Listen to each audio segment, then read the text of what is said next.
parami ng parami yung mga lalaki na bumibili ng mga malalaking mga bulaklak. No? Minsan parang kasing laki na nung pang funeral ba? Okay? Yung mga malalaking bulaklak para ibigay nila dun sa kanilang mga iniirog. Maganda naman talaga ang intention nila kasi kumbaga parang Valentine's Day ito no? Parang ito yung panahon ng pag-ibig at gusto mong i-express ang iyong pagmamahal sa iyong iniirog na willing kang pumila, magbayad ng mahal, bumili ng magarbong bulaklak para ibigay sa iyong nililigawan o iniibig. Kasi yung malalaking bulaklak na yan, parang spectacular yung gesture. Mararamdaman nung babae, or for that matter, nung lalaki, minsan babae na kasi nagbibigay, nung lalaking iyong minamahal, na espesyal siya sa February 14. Maganda yung spectacular gesture na yon, pero paano naman yung another 364 days na hindi Valentine's? Kasi ang alam ko, ang pagmamahal ay hindi lang po masusukat sa isang spectacular day. Ang tunay na pag-ibig, mai-express natin yan ng totoo, hindi lang kapag February 14, kundi araw-araw, steady ang ating commitment.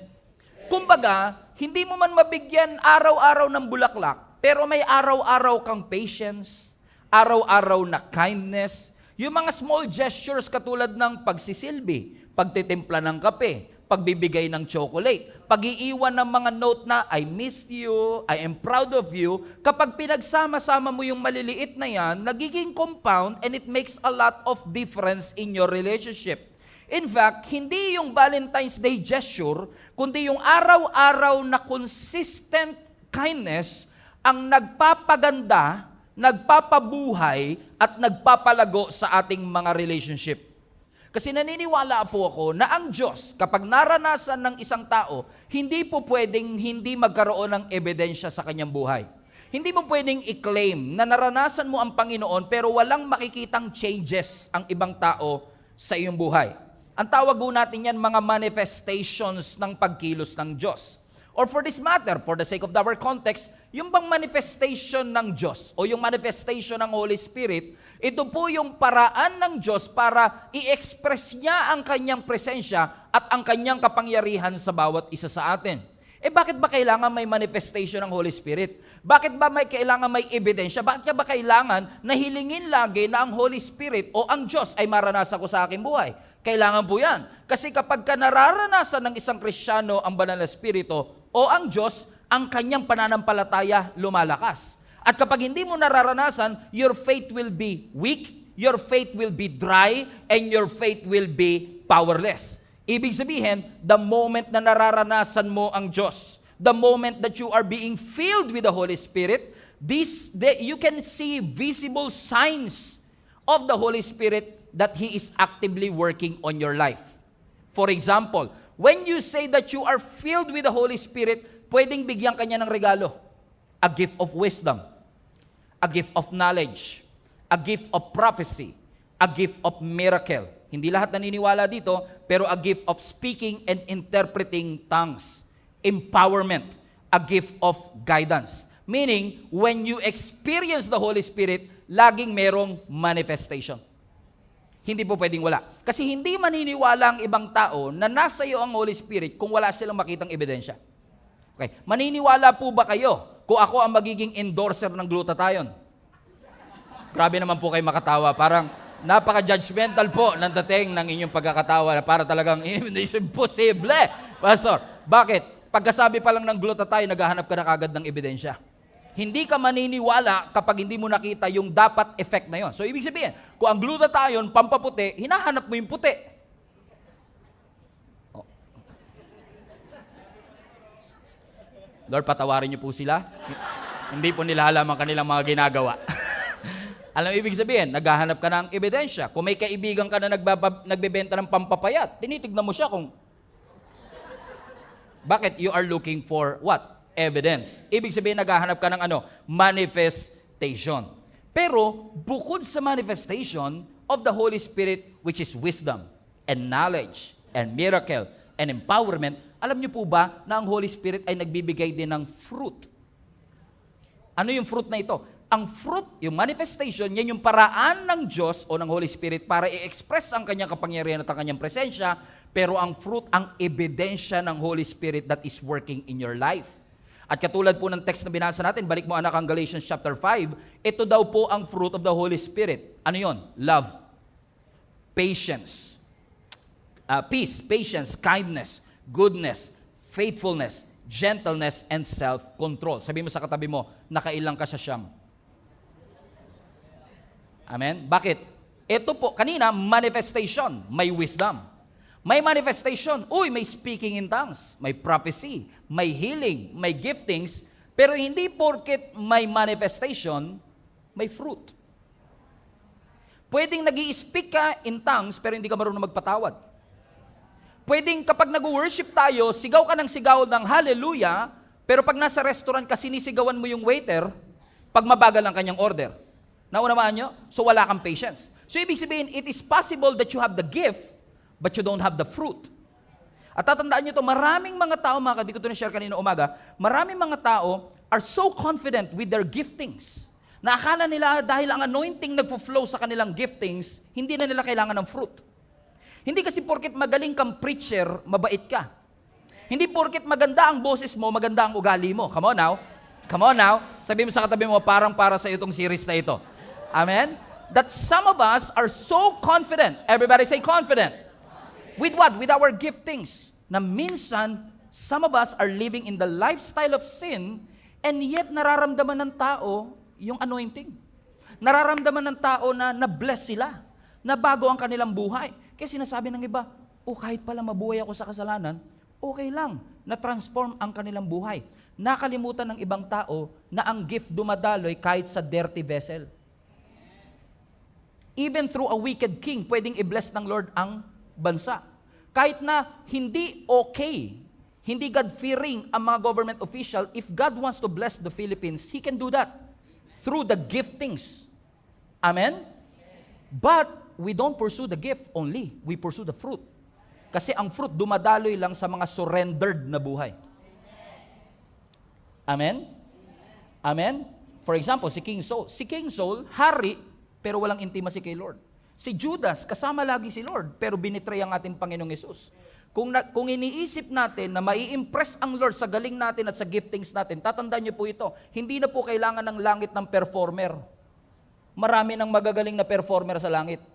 Ang kailangan niya, servants, na willing na mag-humble ng kanilang mga sarili para sa kaluwalhatian ng ating Panginoon. Therefore, maganda ang manifestation, maganda ang wisdom, maganda ang knowledge, maganda ang miracle. We want the spectacular things na bumaba ang presensya ng Panginoon at ibigay niya ang apoy sa atin. Pero after the fire, where's the fruit? Ang Galatians chapter 5 verse 22, the Holy Spirit, everybody read, produces this kind of fruit. Read now, everybody. Love, joy, peace, patience, kindness, goodness, faithfulness, gentleness, and self-control. Siyam. Pero pansinin nyo, siyam, pero highlight that part, pero fruit. Dapat fruits. Pero ang gamit, fruit, singular. Alam niyo po kung bakit? Because lahat ng mga karakter na yan, love, joy, peace, patience, kindness, are interconnected. They have unified character. Iisa ang pinagmulan. Sino? Ang Holy Spirit, pero iisa rin ang kanilang magiging resulta.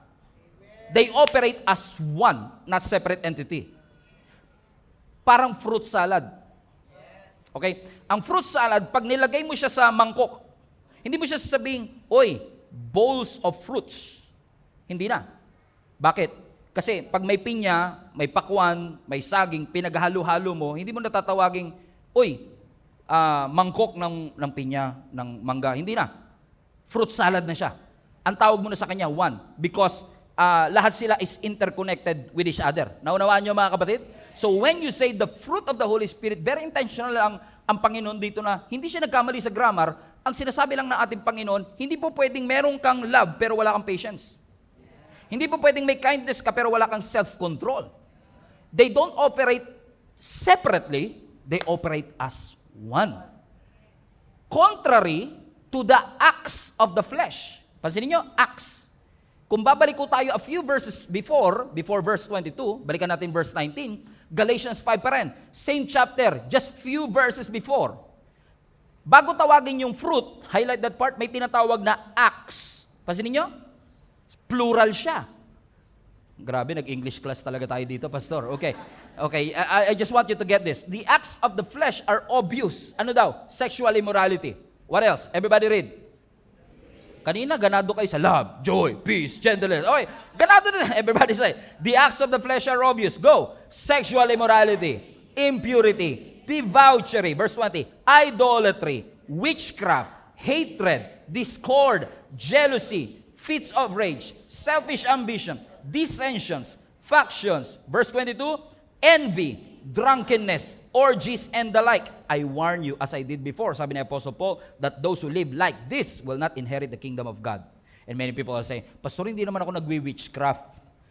Hindi naman po ako mangkukulang, wala po akong walis ting-ting na lumilipad para mangkulang po ako. Pero pansinin po ninyo ang verse 20. Balik mo nga sa verse 20, anak. Napansin niyo ho ba na yung witchcraft kapantay ng jealousy? Verse 21. Verse 21, na yung envy, katabi ng drunkenness. Why? Because the acts of the flesh, they operate separately. They operate, each is different and each is distinct. Unlike the fruit, they operated as one. As sinasabi ng scripture sa atin, if you do these things, you will not inherit the kingdom of God.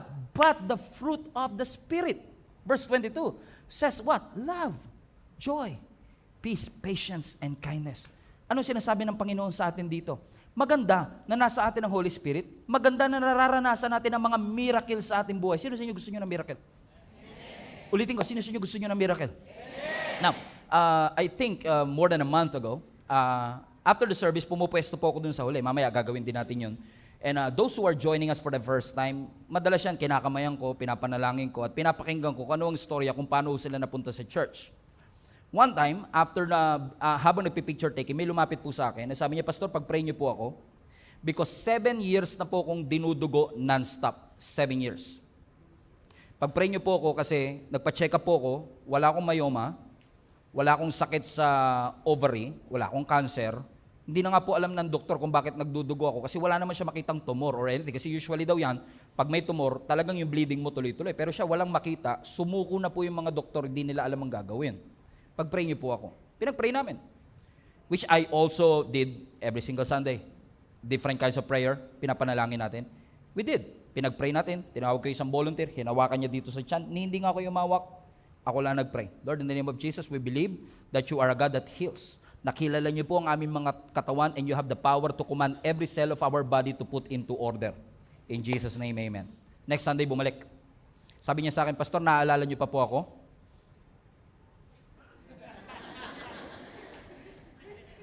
Alam mo yung gusto ko magsinungaling, sabi ko, yes, but I cannot. Sabi niya, last Sunday, Pastor, ako po yung nandito. Yung nagsabi po na 7 years po ako may continuous bleeding. Alam niyo po, Pastor, pagkatapos niyo mag-pray, pagbaba ko ng elevator, naramdaman ko huminto yung pagdudugo ko at mula po noon hanggang ngayon, hindi na po ako dinudugo.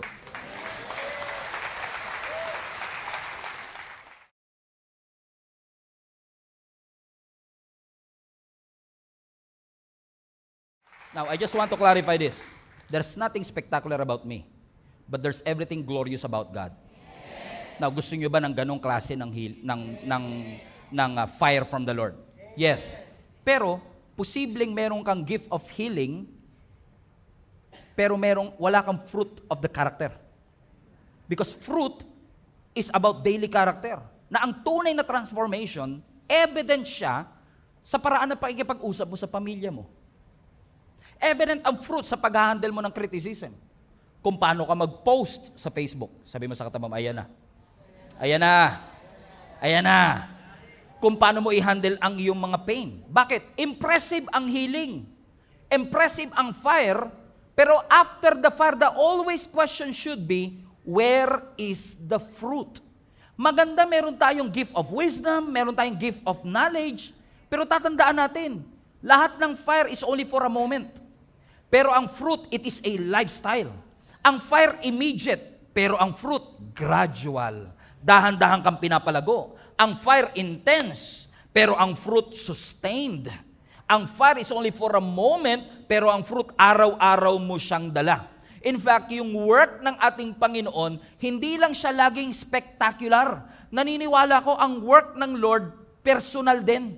Yung personal dealing niya sa atin. Yung wino-workout ng Lord yung pride natin. Yung wino-workout ng Panginoon yung character natin, yung attitude natin, yung ingratitude natin. Lahat ng yun, milagro din na ginagawa ng Panginoon sa ating mga buhay na gusto ng Lord ma-develop tayo na hindi tayo masyadong focus sa penging miracle.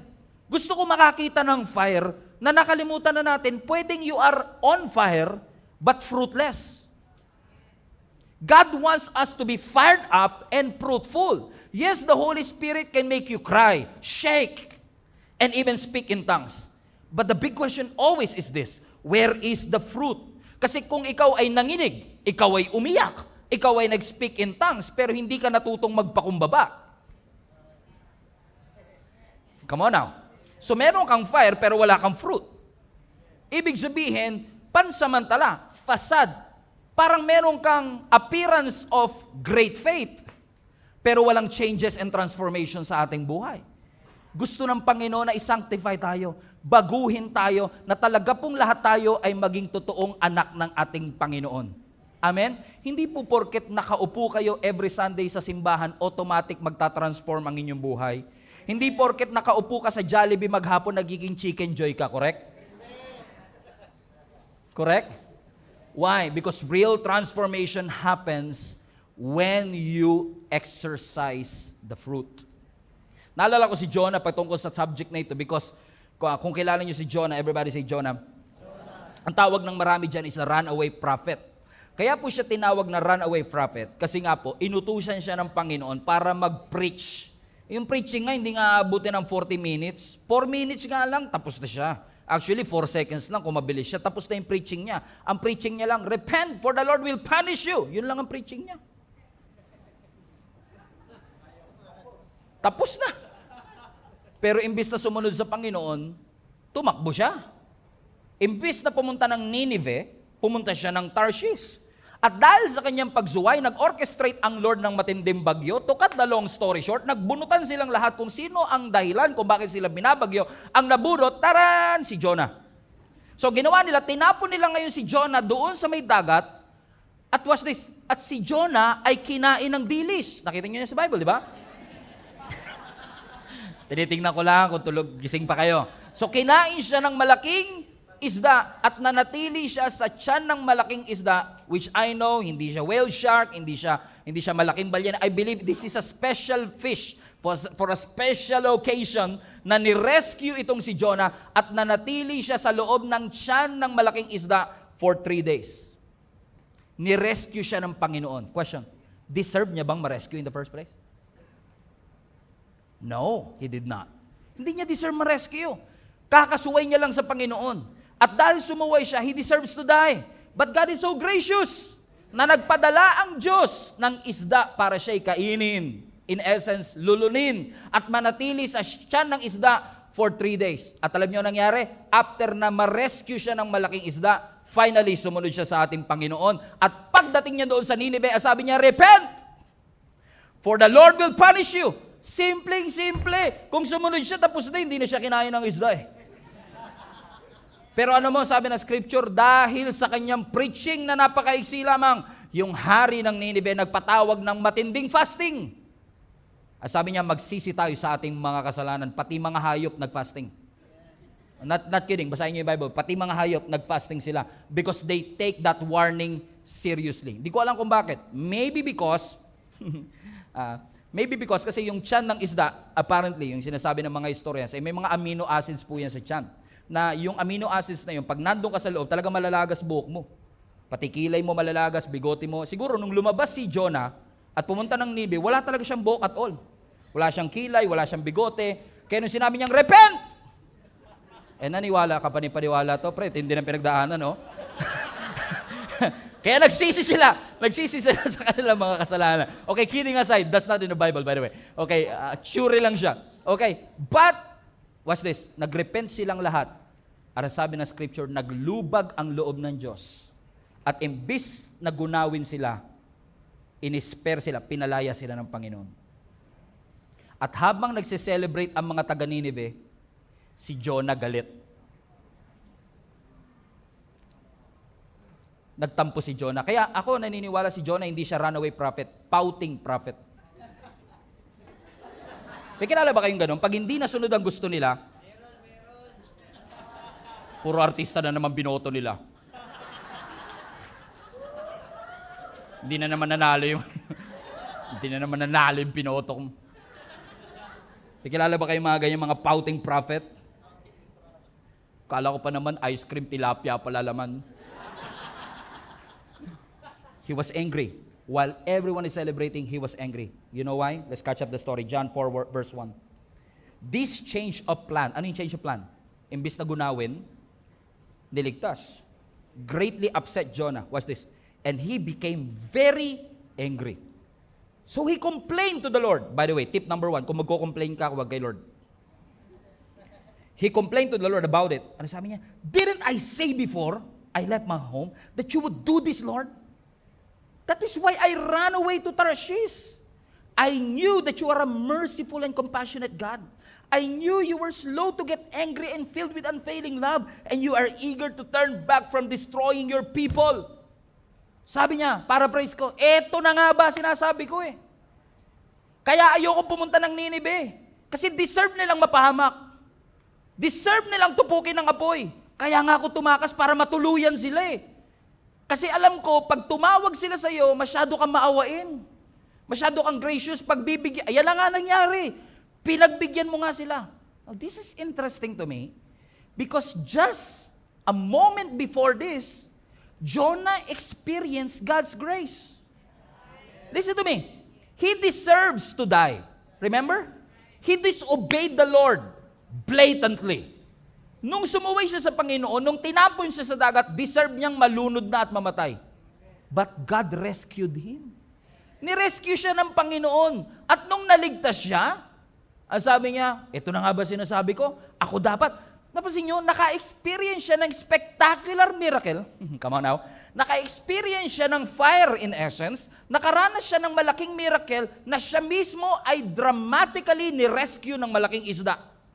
At nung nawala na yung apoy, wala rin pala siyang love. Wala rin pala siyang compassion. Bakit? Ang gusto ni Jonah, judgment. Ang gusto ng Lord, mercy. Na mas tinignan ni Jonah yung kanyang comfort kesa iligtas yung 120,000 citizens of Nineveh. Kaya nag-pout siya. Ito na nga ba sinasabi ko? Di na naman sunod ang aking kagustuhan. Kaya tingin ko si Jonah pouting prophet. Nagtampo-tampo siya. Upo si Jonah. At habang nagtatatampo-tampo siya, sabi na scripture, Jonah chapter 4, nasa jump start natin to by the way, sumikat ang matinding araw. At dahil sumikat ang matinding araw, wala siyang buhok, direct hit. And God is so merciful. Sabi ng Bible, nagpatubo ang Panginoon ng isang halaman na nagsilbing shade ni Jonah. At nung nakita ni Jonah na nagkaroon ng puno, sabi niya, Lord, salamat po. Next day, ang sabi ng scripture, nagdala rin ang Panginoon ng uod at yung kanyang shade, kinain yung plant at biglang nalanta. Galit na naman si Jonah. Pouting na naman siya. Sabi ng Lord sa kanya, ba't ka nagagalit? Sabi niya, pinatubo mo yung halaman, tapos tinanggal mo din. Nire-rephrase ko lang, pero parang ganun. Sabi, bakit ka nagagalit? Yung pagkatubo ng halaman, you did nothing about it. So, ibig mo sabihin, nagagalit ka dahil tumubo yung halaman and you feel sorry for the plant? Nangihinayang ka sa halaman, pero hindi ka nangihinayang sa buhay ng 120,000? Na maliligtas sa Nineveh because you're so selfish? Naranasan mo yung fire pero wala kang fruit? Naranasan mo yung spectacular miracle but you don't love your neighbor? You're not compassionate to them? Mas gusto mo yung comfort mo kaysa sa kaligtasan ng ibang tao? This is a wake-up call for each and every one of us na nakaranas ng kaligtasan na minsan kapag may ibang taong gustong iligtas ang Panginoon, feeling natin hindi nila deserve. Minsan may nagsabi sa akin nung nagsisimula pala ako magpastor, Pastor, bakit natin tinatanggap sa simbahan yung may mga tato? Bakit natin tinatanggap at pinapapasok sa simbahan yung mga nakasando? Dapat turuan natin sila na magbihis ng maayos.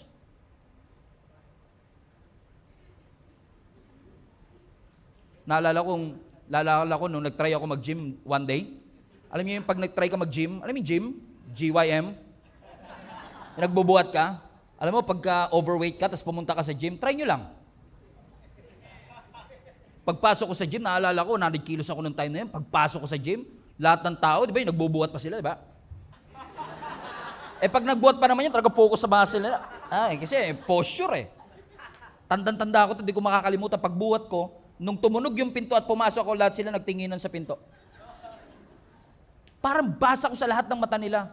Uy, may papasok oh. Wala nang pag-asa to. Alam mo yung ganun? Na na-realize ko na oo, mukhang wala akong pag-asa kasi hindi ko alam yung sistema nyo, hindi ko alam kung paano yung tamang posture. Pero maaaring yung nagsasabing wala nang pag-asa to, dati rin siyang nandun sa pwesto na yun. Na nakaranas din siya ng salvation, pero dahil ngayon maganda na katawan mo, judgmental ka na sa hindi pa. Naunawaan niyo mga kapatid? Amen? Alam mo, ginawa ko nung sinabi nila, bakit kayo di tumatanggap, bakit tumatanggap yung mga saldo? Sabi ko, sige, kahit naka-chainless, tanggapin nyo, tas lagay nyo doon your home. Because this is everyone's home. This is not a church for perfect people with perfect lives. Lahat tayo imperfect people that needs the grace of God. And once we experience the spectacular miracle of our God, where is your compassion? Ikaw na nakaranas ng grace, where is your grace? Ikaw na nakaranas ng compassion, where is your compassion? Yes, the Spirit made you cry, shake, nanginig ka talaga. Pero kung hindi ka natutong magpakumbaba, kung hindi ka natututong mag-apologize, the Spirit did not transform you from inside and out. Ang miracle ng Diyos hindi lang spectacular, nakikita ang tulay na work ng Diyos kung paano natin tratuhin ang ating kapwa. Kung paano natin tratuhin ang mga taong hindi natin kamag-anak. Minsan hinahanap natin yung powerful, hinahanap natin yung big moments, yung emotional moments, totoo yan. Kailangan natin yan. Pero God's primary work happens in the ordinary, everyday moments of our life. Ang tunay na ebidensya na ang Diyos at ang Holy Spirit gumagawa sa buhay natin, hindi lang sa mga fire moments, kundi lalong higit sa mga fruit moments ng ating buhay. Si Moses, for example, literal niyang na-encounter ang Diyos through the fire, through the limit, through the wall. For a chance to be with you, I'm gladly risking it all. Diba? Through the fire. Ano sabi ng scripture? Nag-appear ang Panginoon through a burning bush. Na-encounter niya yung fire moment. Meron siyang matinding big moment na na-encounter niya at narinig niya ang boses ng Panginoon. Pero nasukat ba ang leadership ni Moses dahil doon sa kanyang fire moment? Hindi. Nasukat ang kanyang leadership nung naging faithful siya for 40 years na sundin ang pinapagawa ng ating Panginoon. Si Elijah, literal din pong nakapagpababa ng apoy. Nung dinefeat niya yung 450 prophets ni Baal. Habang nung time na yun dumarami ang mga false prophet, hinamon siya. At itong si Elijah, hinamon din niya itong 450 prophets para patunayan kung sino ang Diyos. Ano sabi ng Bible? Nagpatawag si Elijah ng apoy, bumagsak ang apoy. Literal na fire moments. Pero after that fire moment, where is Elijah? He was running for his life. He was fearful. He was doubting and he was depressed. Yes, may fire moment, but again, where is the fruit? For example, si Peter. He encountered a fire moment nung nakalakad siya sa ibabaw ng tubig. It was a spectacular miracle. Amen? Bro mo naman, nakalakad ka sa ibabaw ng tubig. Fisherman ka pa, ha? Amen? And you were able to walk on water. You've never seen that before in your life. Pero after that miracle, in Matthew chapter 14, where Peter was able to walk on water, nakalakad siya for a while, niligtas siya ng ating Panginoon, nakabalik sila ng kanilang bangka. Pagdating nila ng Gennesaret, ang sabi ng scripture, si Jesus bumaba ng bangka at pinagaling niya ang lahat ng taong lumapit sa kanya. After that moment, watch this. After that moment of spectacular things of walking on water and healing everyone who is sick, may mga hindi natuwa. Guess who? Hulaan niyo kung sino. Yung mga lagi malungkot. Sadducees. Lagi kasi malungkot ang mga Sadducee eh. They are always sad, you see? Okay? Eto na. Na-encounter na lang ang ating Panginoon. Nagalit sila kay Jesus Christ kasi yung mga disciples bago kumain, hindi naghugas ng kamay. Tignan nyo ang pinag-uugatan ng galit ha. Hindi naghugas ng kamay bago kumain. Apparently, ritual nila, naghuhugas ka ng kamay bago kumain. And follow the story. Verse 2. Sabi ng mga Pharisees, pouting Pharisees, why do your disciples disobey our old tradition? Mga holier than thou attitude. For they ignore, may mga eyeliner. For they ignore our tradition of ceremonial hand washing before they eat.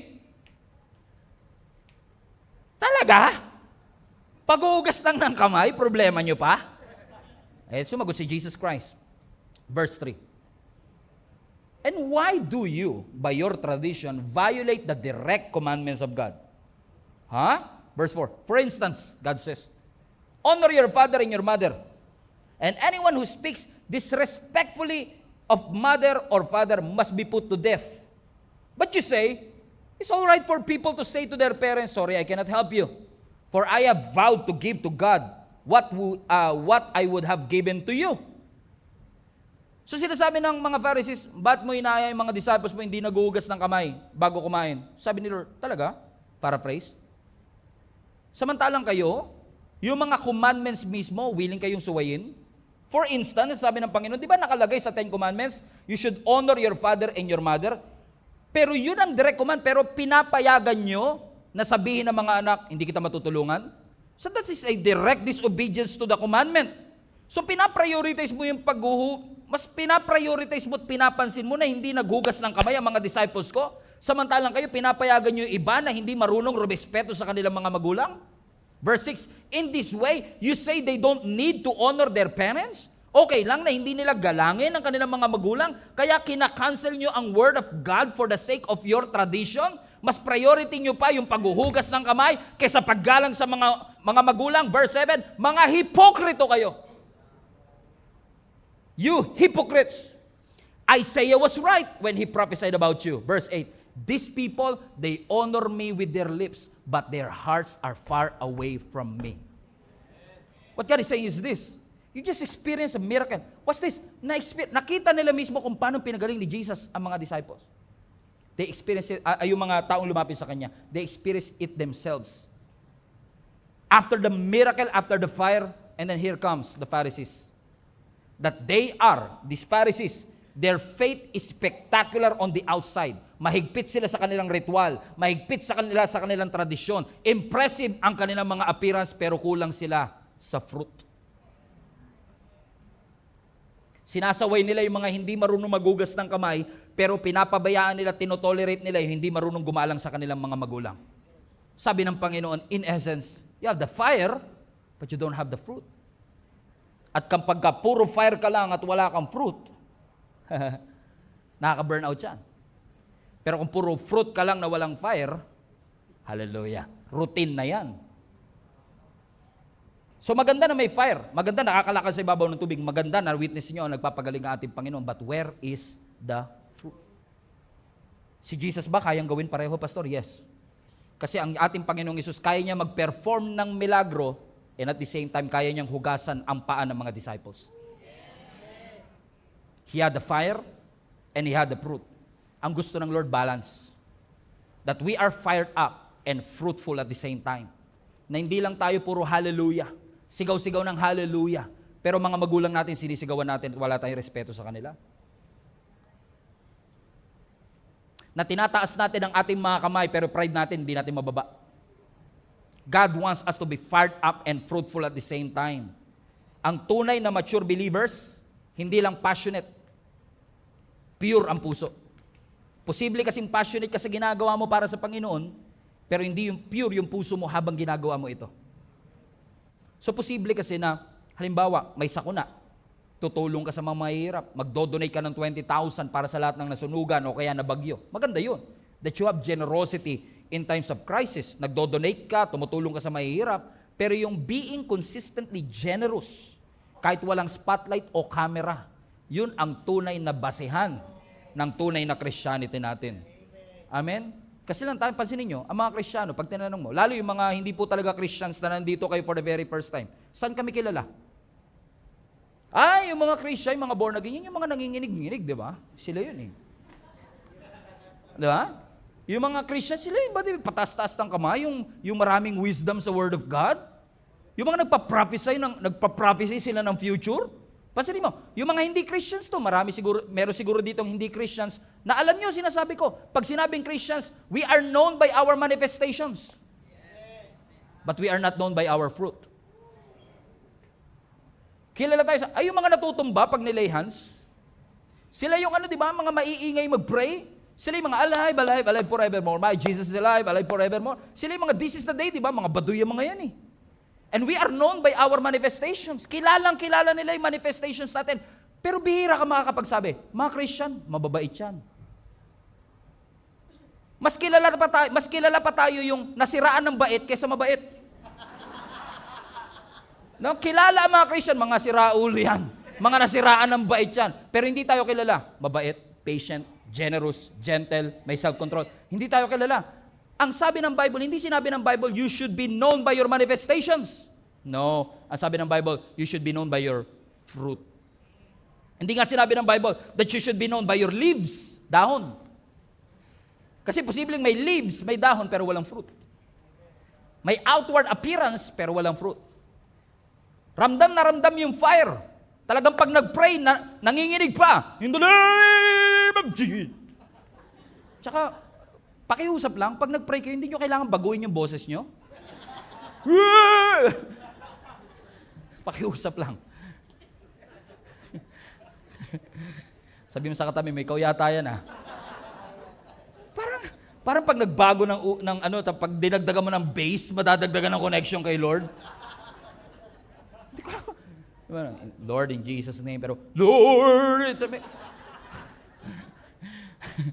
kilala tayo sa manifestation, pero hindi tayo kilala sa ating fruit. Puro tayo dahon, pero wala po tayong bunga.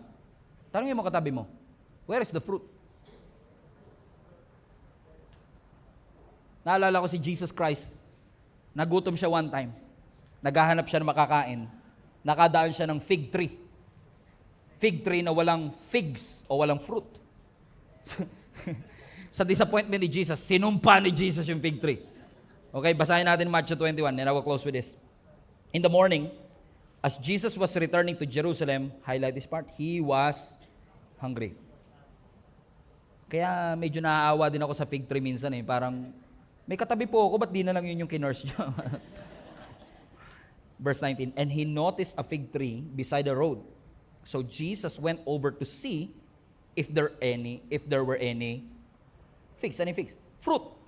So naghahanap si Lord ng literal na bunga, but there were only leaves. So he said to it, may you never bear fruit again. Hindi ka na magbubunga kahit kailan. And immediately, the fig tree withdrew up. The disciples were amazed when they saw this and asked, how did the fig tree withered so quickly?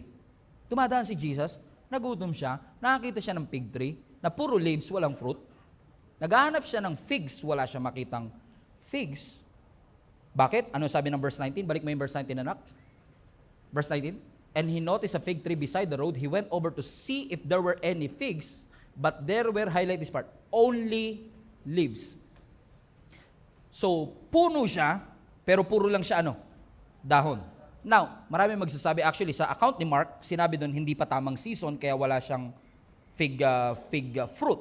But, if you learn the anatomy of fig tree, automatic sa fig tree, kapag may fig leaves, automatic may fruit.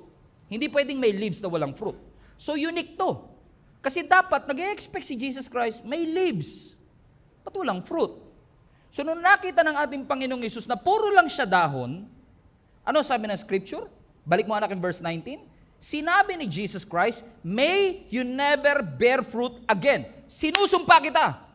Hindi ka na magbubungang muli. Now, kung magkatotoo to, milagro? Kung magkatotoo po na hindi talaga siya magbunga, milagro? Yes. Milagro, destructive miracle, in essence. Pero milagro pa din. Correct? And ang sabi ng scripture, and immediately, highlight that part, immediately the fig tree withered up. Immediately. So pagkasabi ni Jesus, hindi ka na magbubungang uli. Biglang nalanta yung bunga ng puno, yung halaman mismo. And verse 20, na-amazed ang mga disciples. Verse 20, highlight that part. Verse 20, the disciples were amazed Na-amaze sila nung nakita nila kasi, ba't ang bilis naman yata ng pagkakalanta ng puno? Which by the way, yung biglang pagkalanta ng bunga na yan o ng puno na yan, nag-highlight lamang sa kapangyarihan at authority ng salita ng Diyos. Na kapag sinabi niya, mangyayari. Pero pansinin ninyo, ang mga disciples na amazed pero na-miss nila yung lesson. Masyado silang nakafocus sa fire. Masyado silang nakafocus sa miracle. Nakalimutan nila yung lesson. Ano yung lesson? Puro yan dahon. Wala yung bunga. They appeared healthy, pero it was not productive. Let me repeat. It appeared healthy. It appeared busy, but it was not productive. Bakit? Ang tunay na pananampalataya, hindi lang laging naniwala ako. Kasama yun. Pero kasama sa pananampalataya yung nagbunga ako. That I bear fruit. Na posible na tayo po, we have the leaves, alam natin ang lingwahe ng church, alam natin ang sistema ng simbahan, pag nagkwintas ka ng krus, ang laki, pag nag-Bible ka, ang kapal, ang sasakyan mo may bumper sticker na Jesus loves you, alam mo ang tamang outfit papunta sa church, lahat yan leaves. Pero hindi porket may leaves, may fruit. Hindi porket alam mo ang lingwahe ng church, alam mo ang sistema ng church, hindi porket makapal ang Bible, manipis ang muka. Why? Because possible na meron tayong appearance of faith, pero wala tayong fruit. Ang tawag dyan, empty religion, which we will discuss next Sunday. That we have this so-called empty religion na katulad ng mga religious leaders, katulad ng Pharisees and Sadducees, na meron silang devotion, meron silang temple, meron silang ritual, pero they lack the fruit. Lahat performance, lahat mechanical, pero wala silang love, walang gentleness, walang patience, walang fruit. They are impressive on the outside, but they are empty on the inside. Itinataas sila ang kanilang mga kamay kapag nag-worship, pero may ibang daliring nakataas kapag sila'y galit. If you know what I mean. Amen? Why? They have the appearance of faith, but they don't have the fruit. So what do you want us to do, Pastor? Habulin namin ang love, ang patience, balik mo ang Galatians 5 nak. Habulin namin ang gentleness, habulin namin ang self-control. No. Ang mga prutas na ito, hindi mo pwedeng habulin. Hindi mo pwedeng sabihin, gusto ko magkaroon ng patience. Gusto ko magkaroon ng love. Gusto ko magkaroon ng goodness, ng gentleness. No. Lahat to fruit. At ang fruit, hindi hinahabol. Pag hinabol mo ang fruit, mababurnout ka. Pag hinabol mo ang fruit, mamamali ang focus mo, instead na sa root nakatingin, sa fruit ka nakatingin. Come on now. Amen? So we are not called by God to chase the fruit. We are called to chase Jesus, to chase God, and fruits is going to be the natural result when you are rooted in Jesus Christ. So meaning, when you had the fire, when you have the encounter with God, umating ka ng encounter, umating ka ng conference, umating ka ng Sunday worship experience, ramdam na ramdam ko po ang presensya ng Panginoon. Good. But make sure that you are rooted in Christ para lahat ng ito mag-appear naturally sa atin. Bakit? The more mong hinahabol ang fruit, the more na hindi makikita sa ating buhay. Kaya nga po siya fruit eh. Human effort is not enough para magkaroon ka ng patience. Human effort is not enough para magkaroon ka ng kindness, di ba? Ang goal mo noong 2025, mas magiging patient na ako. Sa sobrang stress mo, ikaw yung naging pasyente, patient. Di ba po? Di ba, the more mo sinasabi, mas magiging patient ako, talagang inuubos talaga yung pasensya mo. Di ba? Christian na ako. Bagong nilalang na ako, pero nagmumulto yung lumang pagkatao mo. At sinasabi niya, sakalin mo na. Gantihan mo na, i-post mo na. At magiging hypocrite ako pag sinabi kong hindi ko nararamdaman yan, hindi ko nararanasan yan. Lahat tayo gusto nating gumanti. Lahat tayo gusto natin na mawala ng pasensya. Lahat tayo gusto nating i-express ang anger, ang upset at frustration natin sa ibang tao. We are all going through the same things. But when you chase Jesus, when you chase the source, and alam niyo ba, may difference ang showing up to being present. You could show up in a dinner, in a workplace, in a meeting, pero posibleng you are absent-minded. Present physically, pero wala ang isip mo doon. So you showed up, but you're not really present. Present ka sa Zoom meeting, pero naka-off yung camera, kasi nagluluto ka sa kusina, o kaya nagja-jogging sa treadmill, o kaya naman naglalaba ka.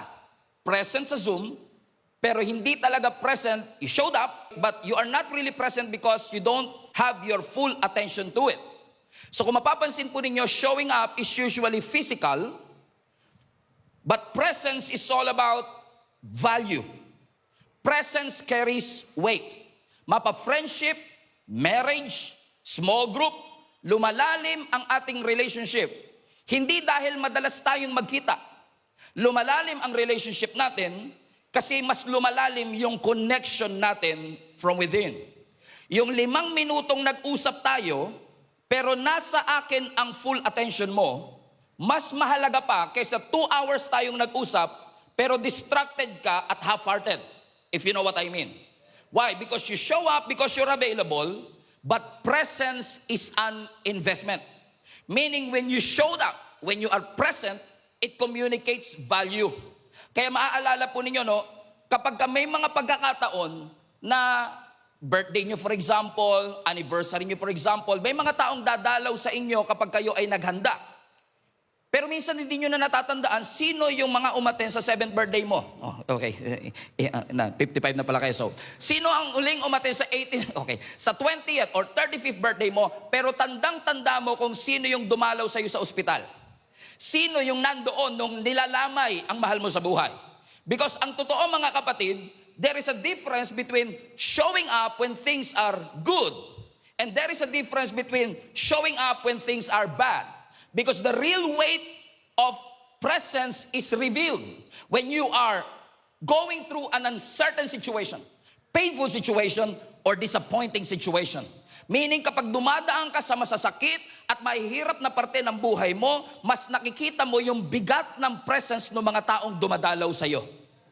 Ibig sabihin, maganda na dalawin mo ako kapag masaya ako, kapag inspired ako, kapag motivated ako, pero mas matatandaan ko yung presence mo when things are not looking good in my life. This is the context of Ezekiel, not just Ezekiel 48, but the entirety of the book. In fact, marami pong leaders and preachers, hindi masyadong pinag-uusapan ng Ezekiel because pag binasa mo kasi ang Ezekiel, parang medyo depressing siya. Because ang Ezekiel po ay pinag-uusapan rito kung paano naging exile ang nation of Israel, na oppress ang nation of Israel again ng superpower kingdom nung unang panahon na ang pangalan ay Babylon. Everybody say Babylon. Na makikita po ninyo sa text natin mga kapatid, na nitong Ezekiel 48, makikita ho natin na si Prophet Ezekiel is actually nagmi-minister sa buong bansa regarding their oppression, regarding their defeat dito sa kingdom ng Babylon. Sinasabi ni Prophet Ezekiel, ang ating syudad wasak, ang ating mga templo durog, ang ating mga bridges, nako, hindi mo na mapapakinabangan. At ang mga tao, they felt abandoned. They felt displaced.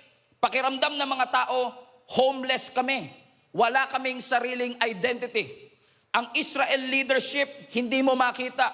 Parang wala kaming structure. Or in essence, the whole nation of Israel is actually in a place of no stability. Now think about this. Wala kayong temple, wala kayong bridge, yung city nyo walang identity, ang mga tao abandoned, displaced, even homeless. And to make matters worse, in Ezekiel chapter 10, the Bible says, the glory of the Lord departed from them. No, you don't understand it. Sira ang kanilang temple, wasak ang kanilang mga bridges, ang mga tao walang sariling tahanan, ang sama na nga ng sitwasyon, sa Ezekiel 10 pa, lalo pang sumama, kasi yung presensya ng Diyos na inaasahan nilang nandun para sa kanila, ang sabi ni Ezekiel 10, the glory of the Lord departed from them. Parang ang hirap ng ganung sitwasyon, ano? Kasi sa mga panahong kailangan mo ng tulong, durog ka, hirap ka, nasa challenges ka, you want the very presence of God to be there with you as an assurance na hindi ka talaga iniwan at pinabayaan ng ating Panginoon. Ibig sabihin, yung pagiging exile ng nation of Israel, kasi nasa Babylon sila, technically malayo sila sa kanilang sariling bansa. So kung titignan nyo yung kanilang exile, medyo geographical. Kasi malayo sila sa kanilang sariling syudad.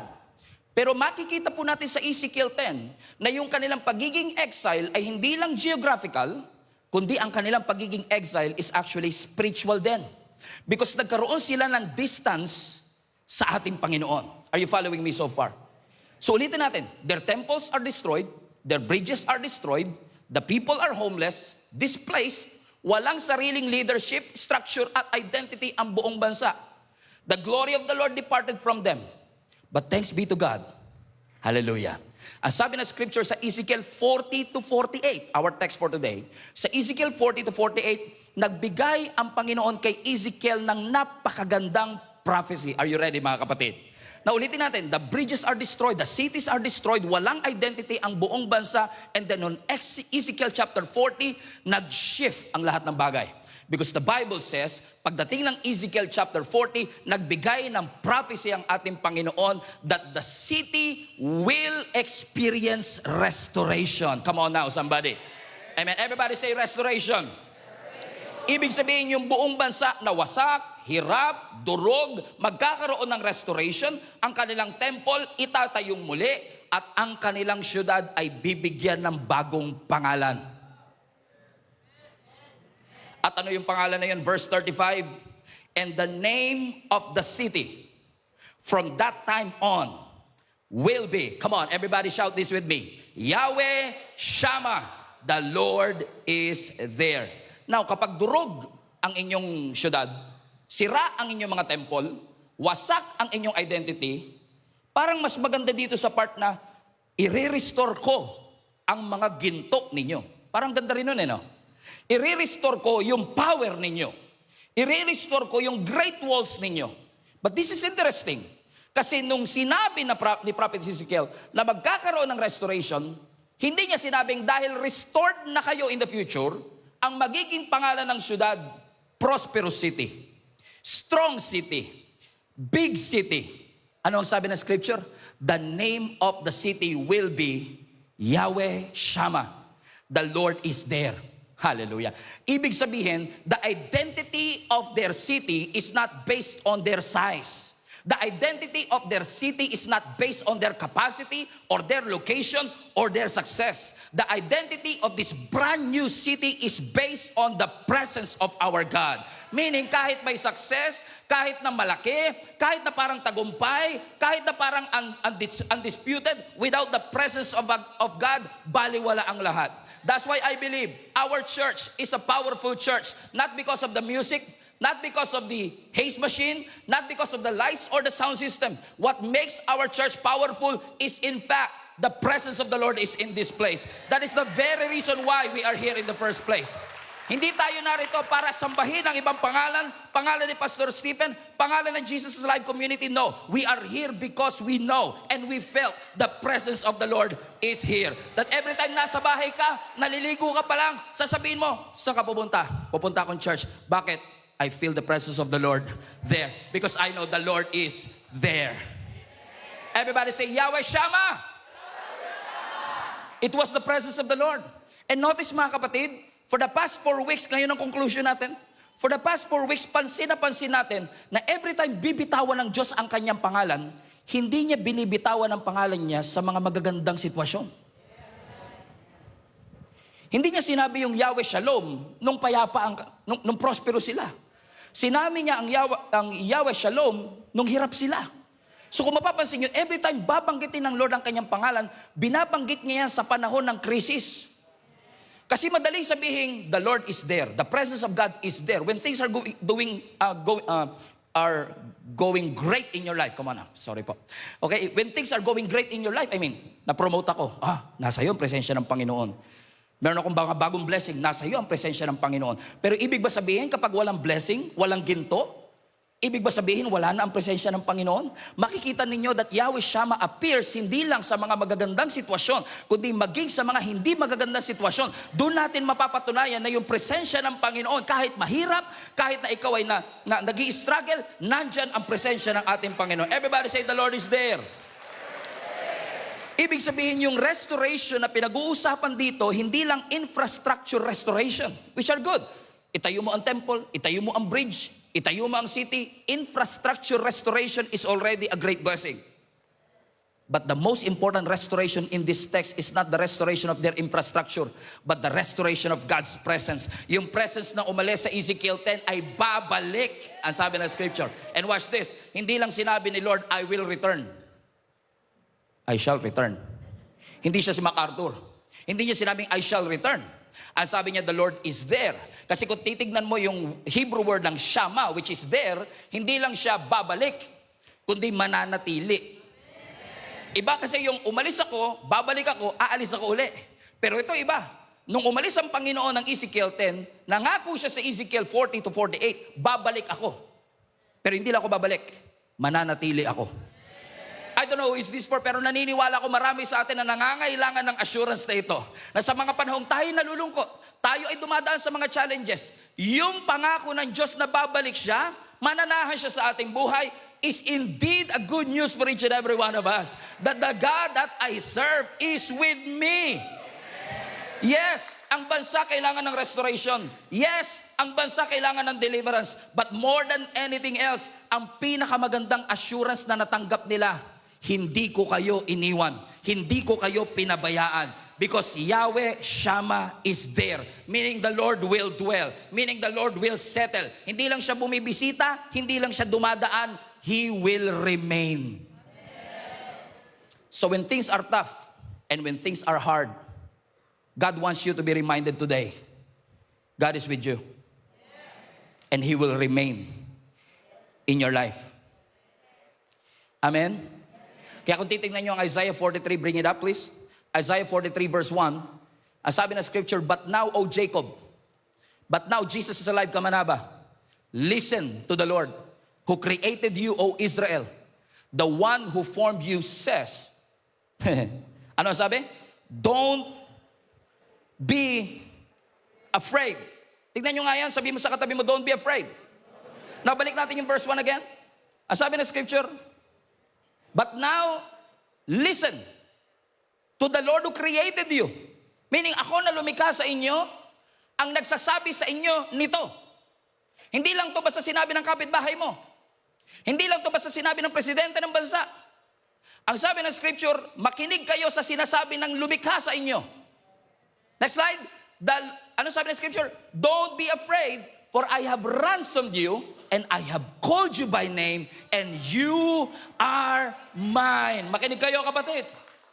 Don't be afraid. And then he goes on to verse 2. That when you go through deep waters, shout out sa lahat ng hindi marunong lumangoy. When you go through deep waters, I will be with you. When you go through rivers of difficulty, you will not drown. When you walk through the fire of oppression, you will not be burned up, and the flames will not consume you. Now notice, hindi po sinabi ng Bible, when you go to deep waters, I will be with you. When you go to the rivers of difficulty, ano ang sabi ng scripture? When you go through. Kasi pag nakaharap ka ng pagsubok, pwede kang tumakas, pwede kang umatras, pwedeng tanggalin ng Lord ang pagsubok. Pero ano ang sabi ng scripture? When you go through it. Minsan hindi tatanggalin, minsan hindi ka makaka-atras, minsan hindi ka makaka-back out, hindi ka makakatakas, pero ano ang sabi ng Lord? Dumaan ka man, kasama mo ako.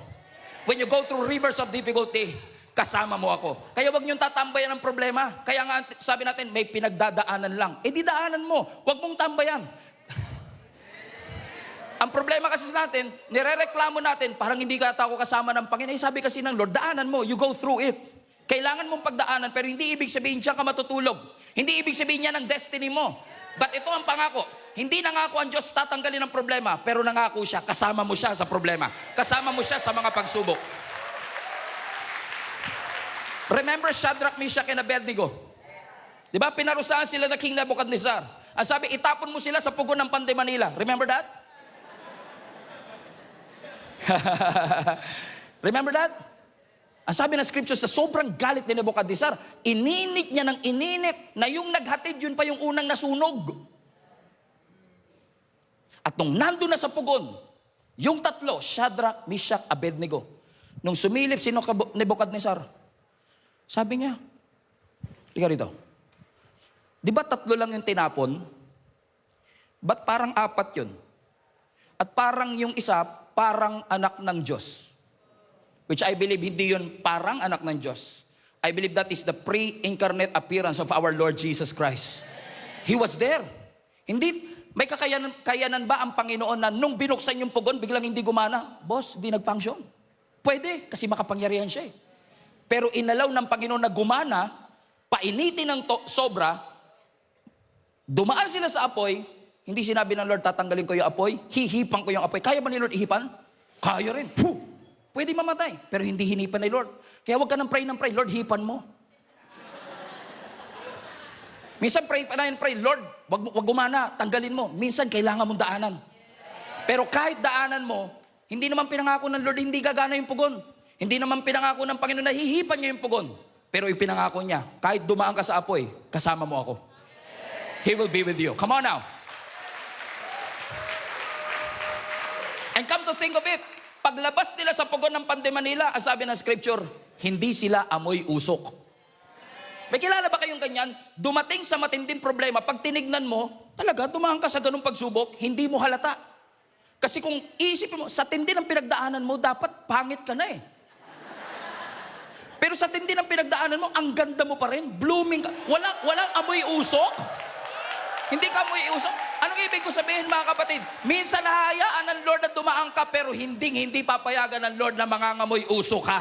Bakit? He will be, come on, so everybody say, God will be with us. He will be with us. Makakaramdam ka pa rin ng pressure pero hindi ka na nagpapanik. Umiiyak ka pa rin pero hindi ka na nagko-collapse. Dumaraan ka pa rin sa pagsubok pero you're not losing your identity. Kasi hindi pinangako ng Lord tatanggalin niya pero nangako ang Panginoon, He will be with us. He will be with us. He will be with us. Amen. Psalms 46 verse 1, God is my refuge. Come on. Pupurgahin tayo ng Panginoon sa mga encouraging word today. Psalms 46 verse 1, God is our refuge and our strength. Read the verse. The very absent help. No, sabi ng scripture, the very present help. Sino sa inyo dumadaan sa trouble? At yung mga kaibigan yung kasama nyo dati, absent. Pero thank God, hallelujah, the Lord is with us. Why? Because He is our refuge and our strength, the very present help. Dahil present siya, dahil present ang Diyos, dahil nandyan ang presensya niya. Next verse. Therefore, we will not fear. Kaya madali kasi sabihin, huwag ka matakot. Dali lang siya sabihin yan. Pero anong guarantee natin kung bakit di tayo dapat matakot? Kasi kasama natin ang Diyos. He is our refuge and our strength. So ano sabi ng scripture? Even though the earth may be removed. The earth may be removed? The earth will be removed? Grabe naman yata yun. And though the mountains be carried into the sea. Yung bundok, yung Mount Apo mapupunta sa dagat? Totoo ba yan, Pastor? Nasa Bible eh. Let's continue reading. Though its waters roar and be troubled, though the mountains shake with its swelling, you should not be afraid. Ano yung dinidescribe dito kanina? No, I don't know. I don't think na literal ito. Pero this is what, from what I understand, this is what the Bible is saying. Dinidescribe ng scripture na kahit dumaan ka sa worst case scenario, mag-collapse ang creation, mag-fall ang mga mountains, ang waters mag-roar, that everything is unstable. You should not be afraid. Why? Because God is your refuge. And God is your strength. Alam niyo kapatid, kung huminto si Lord sa refuge, okay na ako. Kahit sabihin mo lang, God is my refuge, okay na ako. Pero nilagyan niya pa ng and strength. Ano ibig sabihin nun, Pastor? Kasi may mga pagkakataon talagang dadaan ka sa pagsubok na kailangan mo ng Lord, ikaw ang refuge ko. Diba may mga ganun tayo, Lord, ingatan mo ko. Pero minsan, kailangan ikaw yung lumaban. At pag ikaw ang lalaban, He is your strength. Pansinin niyo, offensive at defensive, kasama mo ang ating Panginoon. That even though you experience a worst case scenario, the Lord promised us, He will be with us, that His presence will remain, that His presence will dwell in us.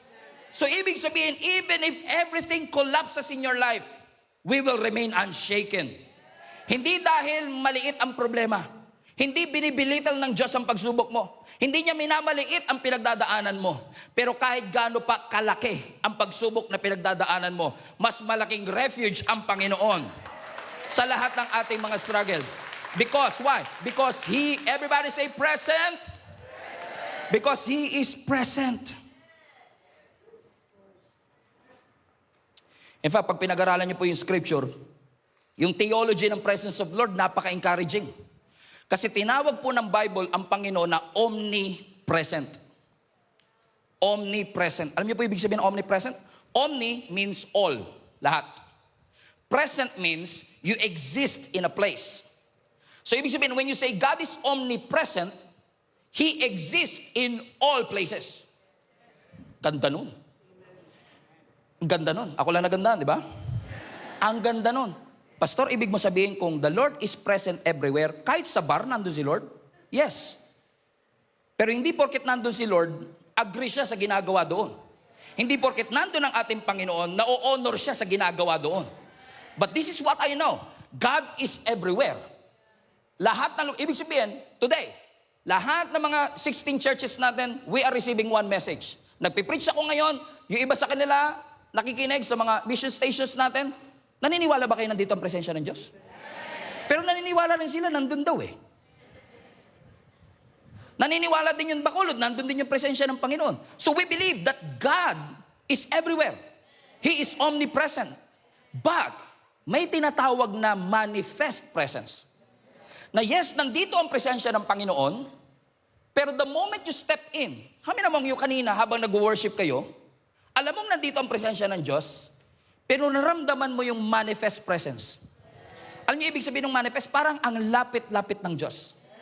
Parang ramdam na ramdam mo siya. Parang hindi ito normal na Sunday for you. I mean, you're always here every Sunday, but there's something about what happened earlier na nasabi mong, ramdam ko ang Panginoon. That's what you call manifest presence. Nararamdaman mo kung gaano siya kalapit, nare-reveal siya, nakikilala natin siya. That's why it's very important for us to realize, mga kapatid, yes, God is everywhere. Kaya, importanteng ma-remind natin ang ating mga sarili. Wag na wag, mawala na ang lahat. Wag lang mawala ang presensya ng ating Panginoon. Because at the end of the day, ang kaluluwa natin ay sisigaw, maghahanap, magugutom at mauuhaw sa kanyang presensya. Sige, makuha mo na lahat ng ipinapanalangin mo. Makuha mo na lahat ng promotion na iyong idinidesire. Makuha mo na yung lupa, yung ginto, yung promotion, everything makuha mo na lahat. Pero ang totoo, makakasurvive tayo kahit mahirap ang buhay. Makakasurvive tayo kahit dumadaan tayo sa challenges. Pero hindi ka makakasurvive kapag wala ang presensya ng ating Panginoon. This is exactly why Ezekiel was writing to the nation of Israel. Ang sinasabi ni Ezekiel, tignan niyo ang lugar natin. Ang mga templo natin wasak, ang lupa natin kinubkob. Ang identity natin, di natin alam kung bansa pa ba tayo. Takot sila sa Babylon. Pero lumalabas na ang tunay na dahilan kung bakit sila takot ay hindi lang dahil oppressed sila at hindi lang dahil malakas ang Babylon. Takot sila kasi tinatanong nila ang kanilang sarili, iniwan na ba talaga kami ng Diyos? Kasama pa rin ba talaga namin ang Diyos? At sa gitna ng kanilang takot, sinagot sila ng Panginoon. Itong restored city, papangalanan yung Yahweh Shammah. The Lord is there. Kasi yung simbahang walang presensya ng Diyos, building lang yun. Alam niyo po ba, 1 month na tayo rito. Ang bilis, no? Alam niyo ba kung ano tati to? Department store. 3 months ago, department store to. Yung poste na yan, may fitting room dyan. Sa poste na yan. Ibig sabihin, everyday may mga nagbibihis dyan. Itong lugar na to, department store, so may mga namimili ng damit. 3 months ago, may mga umaakyat dito namimili ng damit. Pero never natin sinabing, pupunta ako sa Pure Gold. Bakit? The Lord is there. Right? Pero 3 months later, every Sunday now, you say, I will go to church. Bakit? I feel the presence of the Lord there. Natanggal lang yung fitting room, the Lord is there na. Anong ibig ko sabihin? Ang building na walang presence ni Lord, normal lang siyang building. What makes this building holy, what makes this building anointed, is not the music, not the lights, not the AC, no. What makes this building holy is the presence of God. Ibig sabihin, kung wala ang presensya ng Panginoon dito, sayang. I mean, kahit 8 ang service natin. Am I prophesying? Come on now. I am prophesying. Naka-record ba yan? I am prophesying now.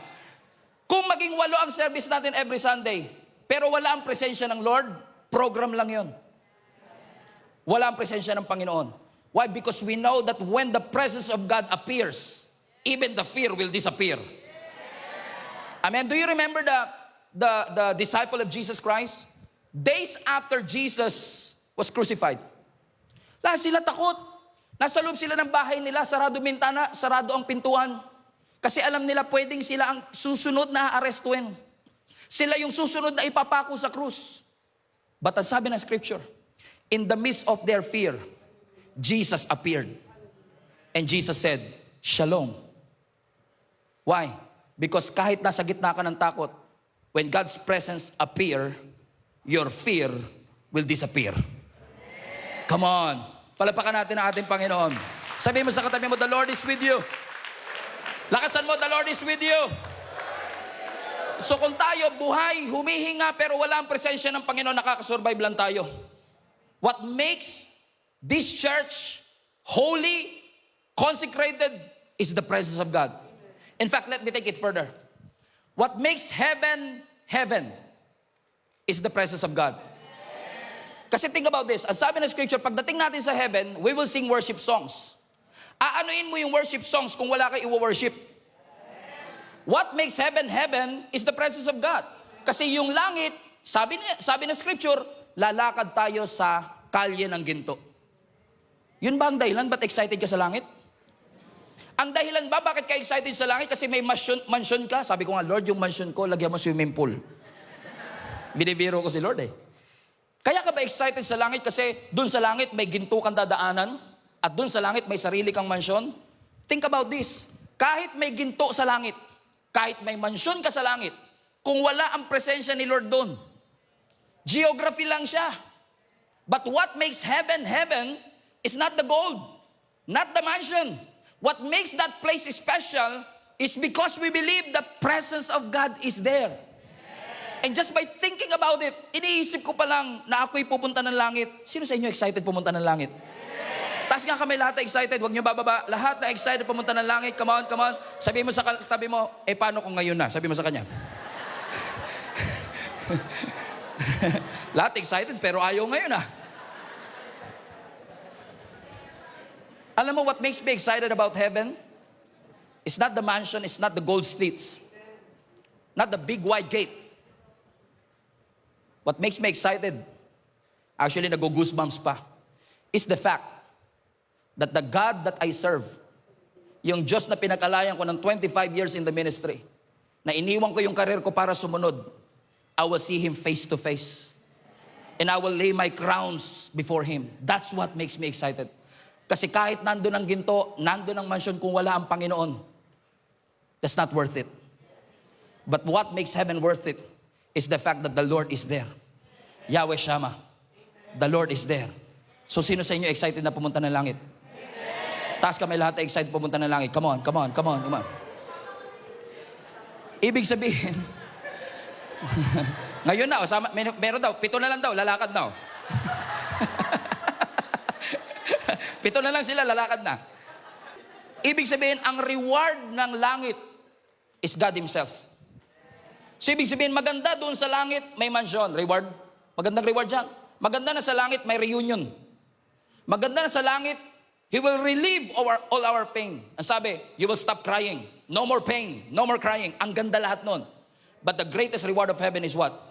God Himself. Kaya pala ang sabi ni Moises sa Exodus 33, if your presence doesn't go with us, we don't want to leave this place. Alam mo, natauhan ako eh. Sabi ko, Lord, salamat for 33 years. Kung hindi ka namin kasama, hindi mananatiling nakatayo ang church na ito. Maraming tampuhang nangyari dito. Maraming mga umalis, maraming nadagdag, maraming nagbago. Pero for the past 33 years, ang hindi nagbago, hindi mo kami iniwan. So sabi ko sa Lord, Lord, for 33 years kasama ka namin, pero kung sa susunod ng 33 years hindi mo kami sasamahan, okay na kami rito. Nagsiselebrate naman na kami, tapusin na natin dito. Why? Because if your presence will not go with us, we don't want to leave this place. Because the very reason kung bakit worth it ang paglilingkod is because His presence is with us. Sinasamahan tayo ng Panginoon. Kaya kahit nakakapagod, energize ka. Kahit mahirap, tuloy ka pa rin. Ilang beses ka na umiyak, naglilingkod ka pa rin. Every Monday sinasabi mo, I quit, nandito ka pa rin. Para mga volunteer dito sa harap, amen. Lakas Amen. Alam niyo po, kahit sino ang presidente ng Amerika, ang official na eroplano ng American president ay tinatawag nilang Air Force One.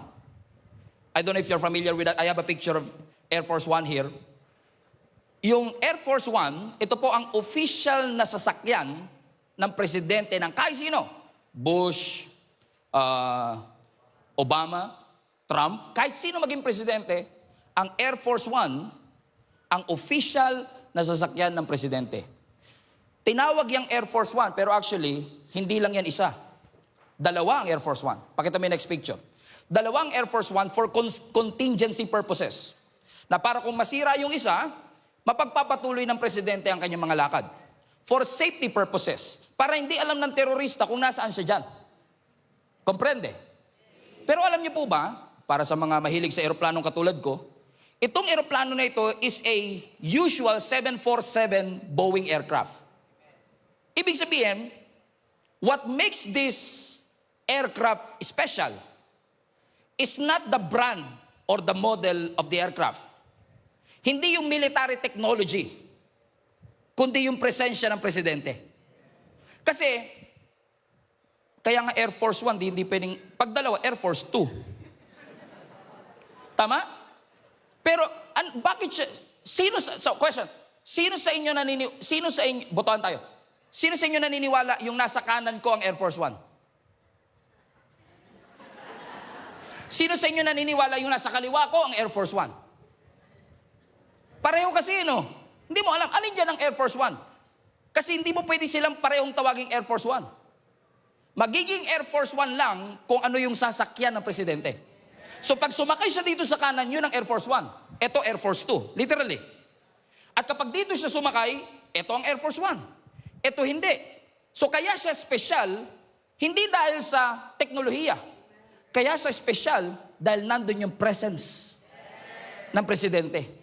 What makes our building special, what makes our lives special, what makes this faith special, is because we know that the Lord is with us.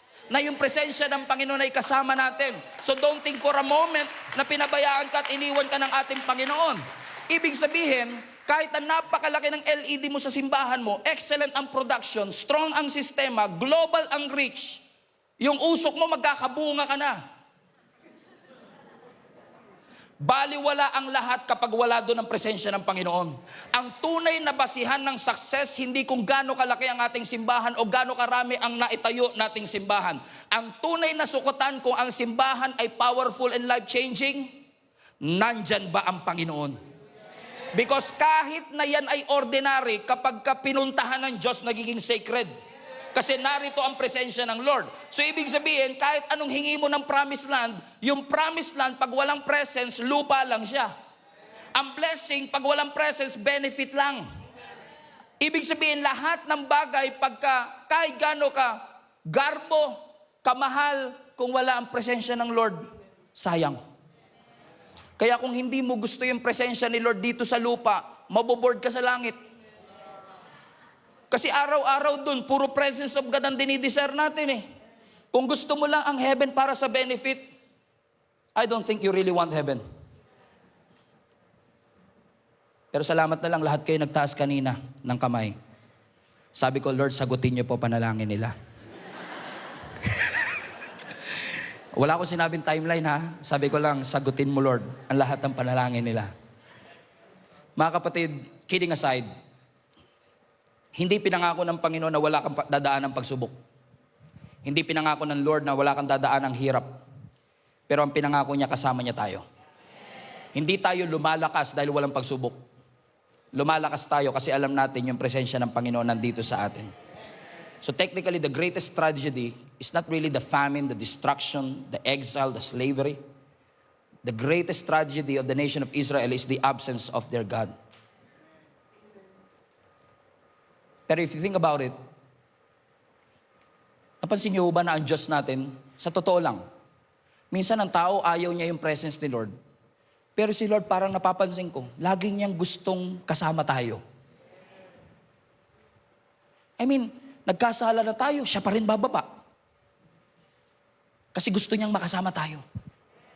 He wants His presence to be felt with us. Kasi, technically, isipin niyo, Diyos siya. He can rule from the distance. He can command from heaven. He can send blessing from afar. And yet, bumaba pa siya eh. At alam mo, habang sinusulat ko to, nagkaroon ako ng eureka moment eh. Oo nga ano. Kung babasahin mo ang Bible mula Genesis hanggang Revelation, parang si Lord laging gumagawa ng paraan makasama lang tayo. Balikan natin ang Genesis. Tingnan niyo tong picture na to. Sa Genesis, makikita po ninyo na ang tao malayang nakakalakad kasama ang Diyos. So meron silang literal na access kay Lord. They walk with God. Literally, in the Garden of Eden. Kasama na. Pansinin nyo, walang priest, walang sacrifice, walang kortina. They can freely come and enjoy the presence of God. But the moment they sin, bam! Amen? Na-separate tayo sa presensya ng Panginoon. Because He is holy and we are not, we are separated from His presence. But thank God, the Bible says, generations later, sa panahon ni Moses, after binigay ng Lord yung 10 Commandments, remember that? Pagkatapos niyang ibinaba ang 10 Commandments, ang next na binaba ni Lord, yung instruction paano itayo ang tabernacle. Kasi alam ni Lord eh, kahit anong sikap niyo diyan sundin ang 10 Commandments, you cannot do it on your own strength. And think about this. Ang sabi ni Lord kay Moses, magtayo ka ng tabernacle. Ito sukat, ito ang gagawin mo. So makikita ninyo, doon sa tabernacle, doon nila nararanasan ang presensya ng Diyos. Pero, parang nilapit ni Lord ang kanyang presensya, pero pansinin ninyo, malapit, pero restricted. Yeah, right? Kasi hindi sila basta-basta pwede makalapit. Kailangan nila ng sacrifice. Kailangan may priest na mamamagitan sa kanila. At doon sa Holy of Holies, very restricted kasi may kurtinang nagse-separate. Pero dahil gusto ng Lord na siya ay gusto pa rin niya ilapit ang kanyang sarili sa atin. Then what happened? Generations later, ang sabi ng Lord, nung si David, nakita niya ang Ark of the Covenant na pumapasok o naibalik sa kanila, tuwan-tuwa siya. Sabi niya, Lord, gusto ko pong magtayo ng temple for you. Pero surprisingly, ang sabi ng Lord sa kanya, hindi matatayo ang temple under you. Matatayo siya under Solomon. Fast forward, nagkaroon tayo ng Solomon's temple. And then, ang sabi ng scripture sa 1 Kings, the moment na dinedicate ang temple, the presence of God dwelled in the temple. And now the presence was with them, technically, permanently. Every time you go to the temple, you can feel the presence of the Lord. And then on Ezekiel 10, the Lord's presence departed. But something unprecedented happened more than 2,000 years ago. Because the Bible says, yung Diyos na nasa langit, bumaba mismo bilang Jesus. If you think about it, Jesus was God becoming accessible to each and every one of us. Na ang sabi ng Bible kay Mary, put up Matthew 1:23. Look, the virgin will conceive a child. She will give birth to a son, and they will call him Emmanuel, God with us. Sa Old Testament, the Lord will be there. Sa John, the Lord is with us. Yung naiprophesy kay Ezekiel na fulfill kay John. So now, we are not just saying, Lord, samahan mo kami. May pangako ang Panginoon sa atin. Emmanuel, God is with us. He is with us, church. The Lord is with us. Tingnan mo nga ang katabi mo, mukhang hindi siya kumbinsido. Sabi mo sa kanya, the Lord is with us. The Lord is with us. Amen? Wala nang veil, wala nang distance, wala nang restricted access. Dahil kay Jesus, malaya tayong makakalapit sa Kanya. And take note, si Jesus hindi lang nanahan sa temple. Hindi lang nag-a-appear doon sa tabernacle. Now, by the grace of God, because of Jesus Christ, He remained with us. He walked again with us. He touched the leper, remember? He ate with a sinner, remember? Pinakain niya tayo, remember? Why? Because now Jesus is with us. Anumang bagay na nawala sa Garden of Eden, ibinalik at nirestore muli ng ating Panginoon when Jesus came here on earth. Dahil sabi ng Bible sa John 1, in the beginning was the Word, and the Word was with God, and the Word was God. Sino yung Word na ito? Jesus Christ. Verse 14, and that Word became flesh, come on, and dwelt. Hindi sinabing visit. Hindi ka binisita ng Panginoon, hindi lang dumaan ng Panginoon. He dwelt among us, and now we beheld His glory, the glory of the only begotten of the Father, full of grace and truth. Why? Because the Lord is now with us. Meaning, hindi lang gusto ng Lord pagpalaing ka, gusto ng Lord manahan kasama mo. And for 33 years, naniniwala ko, hindi lang tayo nagsusurvive. Now that we are celebrating anniversaries, I believe that anniversaries are not just numbers. This is not about the buildings or the churches that we built. Our greatest achievement is not the churches that we planted. I believe the greatest indication of success is nanatili ba ang presensya ng Panginoon. Dumaan tayo sa matinding hirap, and yet here we are by the grace of God. Hindi na wala ang conflict, pero hindi rin tayo iniwanan ng ating Panginoon. He remained with us. Ang sabi ng Ezekiel 48, and I will close with this, verse 35. And the name of the city, everybody read with me. And the name of the city. And the name of the city. And the name of the city. And the name of the city. May ini-skip kayo. In the name of the city. There you go. Highlight that part. From that time on. Meaning from that moment, from that time on. Ibig sabihin yung presensya niya, hindi seasonal. Hindi visitation. Hindi basta moment of encounter. Hindi lang sa revival nights. Come on now. It was an abiding, remaining, dwelling presence of our God who will be with us. And where is God's presence now? It is with us, within us. In fact, there was a prophecy of John also, who wrote John 1. A prophecy of John in Revelations 21. This is my last verse.